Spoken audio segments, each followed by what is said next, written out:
Всем привет! Сегодня приехал Tiguan по рекомендации.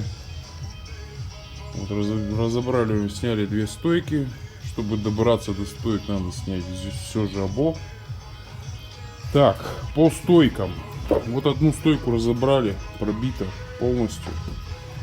Опорный подшипник заржавел, он еле двигается, вообще не двигается. Толкаю, он даже плоховато двигается. Это на одной стойке. Так, на другой стойке у нас еще получается сгнил болт на опоре. Придется ремонтировать опоры, переводить их, как на Тойотах делать. Вот сейчас болты сделаем нормально, и резьба будет уже не внутренняя, а наружная. Они ржаветь не будут.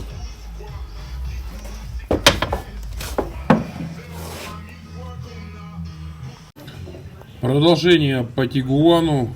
Вот так мы переделываем все опоры болтами кверху, чтобы не гнили, так как при откручивании частенько обламывается болт.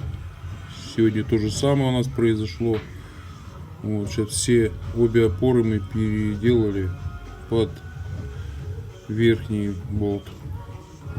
Сейчас будет все удобно. Стойки восстановили. Абсолютно все осталось в стоке. Никакой резки, никакого колхоза.